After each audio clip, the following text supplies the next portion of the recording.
Is Fort Collins, Colorado, an expensive place to live? I can tell you, it is a very divisive subject to talk about, especially on this YouTube channel. So I'll be curious to see a lot of the comments that come in that come from all different sides, because I think with everything, perspective is key. And that's what this video is going to talk to you about.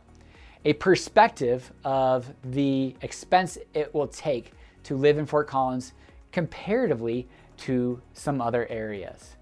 What's up, everybody? My name is Patrick Soukup with Soukup Real Estate Services here in Fort Collins, Colorado. If you're new to the channel, consider subscribing if what you're looking at learning is everything Fort Collins and Northern Colorado: eating, sleeping, playing, working, the expense of living here. And if at the end of this video you've enjoyed the content, give it a comment, thumbs up, maybe even share it. Now, we are real estate agents licensed here in the state of Colorado. So if you're looking at moving, relocating, buying, selling, or investing, give us a call, text, email. We've got your back. Without any further delay, let's jump into today's video. Is Fort Collins an expensive place to live? Let's go.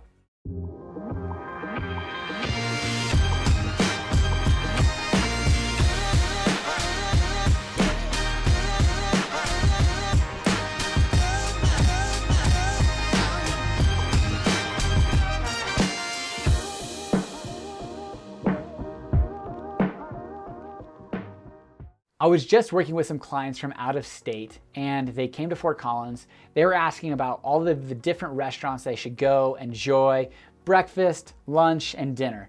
So they really were, and they were here for about 10 days. So they went all over the place. And it was fun to kind of hear their perspective on, man, we ordered 3 desserts, 3 entrees, and a couple desserts with 2 or 3 drinks each of us, because it was so cheap to be here comparatively to where they're from. Now, I will tell you, they are from California, and it is quite expensive. Now, I was listening to a book on tape the other day, and it was talking about the play Hamlet. And if you were to go buy a latte right outside of the auditorium, it was an $18 latte. I can tell you will find no $18 lattes in Fort Collins. So you will find a little bit more expensive of your kind of takeout lunches these days. A burger from Big Al's is gonna be about 12 bucks. Just had one today, it was delicious. I don't have those too often, but every now and again, they're a great treat. Or a burrito from Illegal Pete's could be anywhere between $11 to $14 if you get a drink. So our going out to eat is pretty affordable comparatively to kind of the bigger cities, bigger metros. So it is definitely a perspective to take into consideration. People visiting in here or moving here from a bigger city will tend to see it as an affordable place. Whereas here in Fort Collins, yeah, it's a little bit more expensive than like an $8 to $9 burrito that I'm used to, but not too bad. Now, if I've got to drive to go and get that burrito, what is it gonna cost me? Well, I drive an F-150. Don't hate me. I did get a big truck because I've got a family, and honestly, had a scary experience when me and my family flipped around, did a 360 in my little sedan about 2 years ago, scared the living shit out of me. So I got a big truck, so I know that my 2 little kiddos in the back, soon to be 3 kiddos in the back, are safe.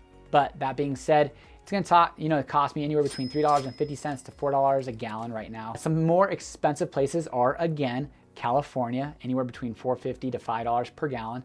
And Hawaii, same thing, $4.25 to $4.75 per gallon when you are driving there. Now, I don't suspect in Hawaii you're gonna be driving too terribly much, because there's not too many places where you can go. Now, California, on the other hand, it is a sprawled out world over there. So you will be driving a lot and paying a pretty penny to do that. Moving on with utilities, gas in a vehicle, but now gas in a home. Here in Fort Collins, we've got gas, electric, water, and like everywhere, you're gonna have internet. Now, we just brought in connections. It's a city broadband, it's a fiber. You can bring it to your house for a gigabyte, $60 per month, pretty phenomenal. Gas and electric are kind of flip-flop. You could be very affordable during the months of summer with gas, 15, 25 bucks, but in the winter, $60 to $100 per month. And electric is gonna run you in the summer months anywhere between $100 to $150 per month, depending on how much you run that AC. Now, I had a client coming in from Texas, and suggested that their summer months, their electric bill is going to be anywhere between $300 and $400 plus per month. So a little bit more expensive on the utilities on that side of things. Now they're still gonna have their gas, which is a little expensive, their water that's a little expensive. So their utilities in Texas definitely take a toll on their monthly expenses. Whereas here in Fort Collins, our water, yes, we do have a scarce resource, but fortunately it's not getting too bad. I would suggest during the summers, you could be anywhere between $75 and $150 per month, depending on the lot size and how much you water your grass.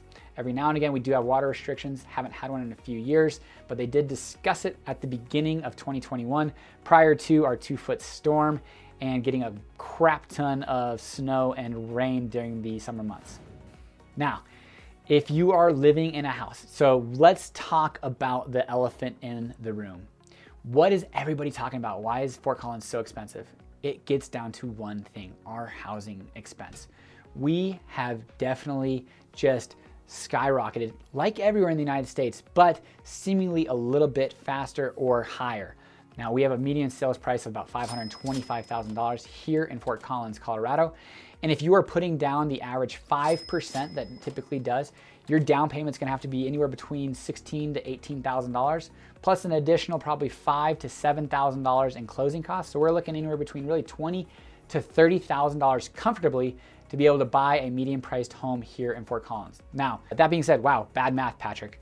5% down on $525,000 is gonna be closer between $25,000 to $35,000 plus your closing costs. So about $30,000 to $35,000 comfortably with down payment and closing costs. So that's a big chunk of change for the standard person to come up with. Now that correlates into a monthly principal, interest, and private mortgage insurance amount of about $2,400. Now, we discussed in a previous video the market update for Fort Collins of November. The average 4-bedroom property is renting for about $2,400 to $2,450 per month.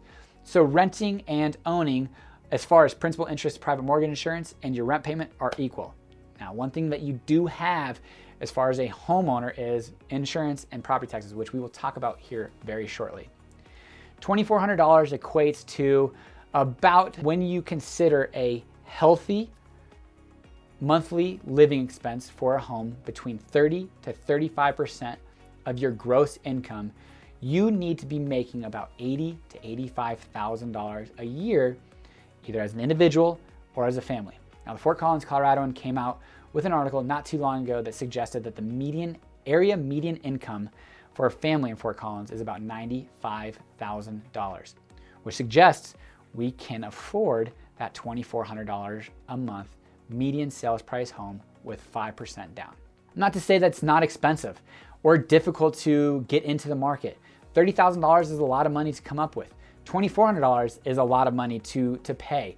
But if our income supports it to allow for a healthy lifestyle as far as expense goes, it suggests that currently Fort Collins is affordable in regards to your monthly mortgage expense. Now, comparatively to Oklahoma or homes in Illinois or potentially different parts of Florida or Iowa, our housing prices are expensive. No doubt about it. If you compare it to our sibling, big brother, little brother, tiny sibling, whatever you want to call them, down the road in Boulder that has a median sales price of about $1.3 million. Or if you look at San Francisco, New York, Boston, Seattle, wherever else that might have a much higher price point, we are affordable. So again, what I'm suggesting is perspective. It depends on where you are talking about or where you're coming from to suggest that Fort Collins housing prices is expensive. Now, I can tell you that comparatively to the nation, we are definitely more expensive on average than the median sales price for the nation. So yes, we are an expensive place to buy or rent a house in the United States. Now, I do also believe we are in this great migration, this great reshuffling of the United States where people are able to move where they want and provide an income from locations that are nowhere in Fort Collins, whether it's New York or Florida or California. These tech companies that are allowing you to work remotely, generate six-figure incomes per person, and move wherever you want, allows these people to afford Fort Collins relatively easily.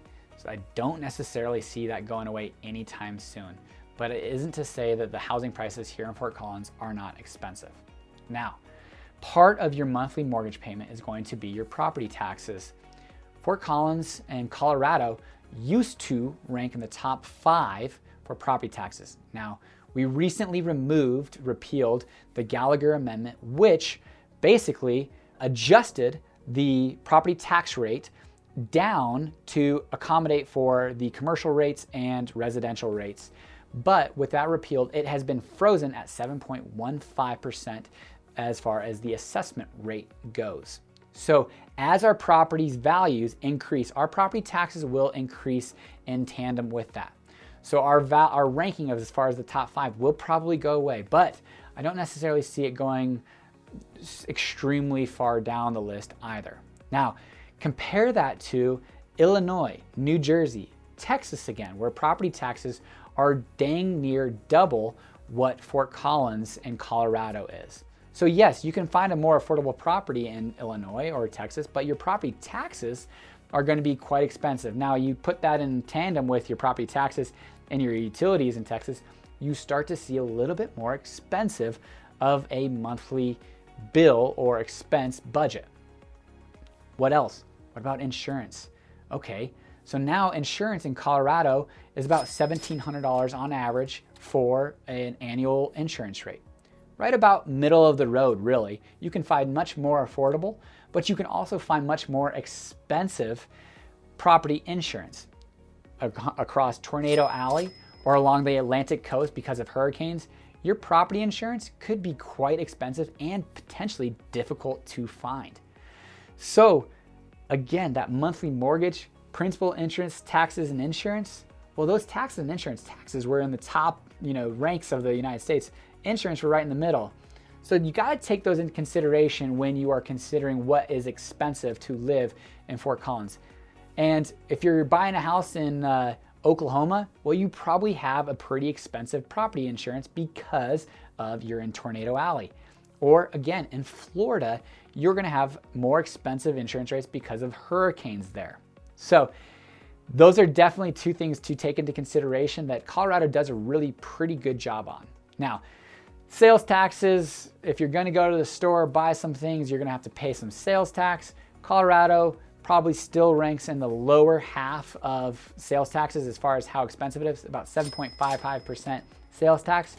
But little Arkansas, of all places, sure, you can go find a very affordable home, but each time you go to that store, you're gonna get hit with 9.48% sales tax on everything that you buy. So yeah, a little bit more expensive. Now, all of that being said, Fort Collins, for me and my family, feels like it is an attainable lifestyle without necessarily having to make some crazy income. We live relatively modestly. Our biggest vice is we go out to restaurants way too much. We could save a lot of money by not going out to restaurants or ordering in. But sometimes with a family of 4, soon to be 5, just a little bit easier than having to get all the all of the stuff together to cook dinner. So that being said, that's definitely something that is one of our vices. But all that being said, I mean, shoot, we pretty much drive to and from work. Daycare, we do an in-home daycare for our kiddos, which is about $1,100 between the two of them, about $570 per kiddo. From there, our groceries definitely could be a little bit less, but Janae likes to eat very, very clean, good, healthy, fresh produce. So we do have some on the food side of things a little bit more expensive, but we feel very fortunate to live in Fort Collins that we just don't feel like it's too expensive to live here. I had a client recently close on a house in April of this year, and it was difficult to come across a home. And he talked with his mom. He was actually a student at CSU, came up with the down payment on his own, worked his ass off during the summers to get money for the down payment. And His question was, how do I get a piece on the Monopoly board? I thought it was a really interesting take. And I think as far as he goes, it's a huge risk. His comment was when his mom asked him, how do you feel after closing? He said, I literally just signed my name to $500,000 promised to pay over the next 30 years. Wow, it's a different perspective. And I can tell you, I haven't necessarily thought about it like that, but it is something to take into consideration. Now, the average person only lives in their home 7 to 8 years, but that being said, it is a promise to pay $500,000 here in Fort Collins. That being said, the other things, yeah, it doesn't necessarily feel too bad as far as a lot of our ancillary costs beside housing. Our housing expense is going to be very big. Another big expense is health insurance. That's never a fun bill to write, or check to write, but definitely got to get that taken care of and the family protected. So all of that being said, you maybe take into consideration for yourself, what is expensive and where am I coming from? Where are costs that I'm going to be saving? Where I'm going to be spending more? What does Fort Collins do for me? Where Fort Collins maybe falls short, and how is my family going to operate on a day-to-day basis, and are we going to feel comfortable? So hopefully this video helped give you a little bit of perspective on ancillary costs comparatively to other areas in the United States. So if you've got any questions, comments, or anything like that, definitely feel free to reach out to me. Be happy to talk to you guys. Until next time, guys, take care.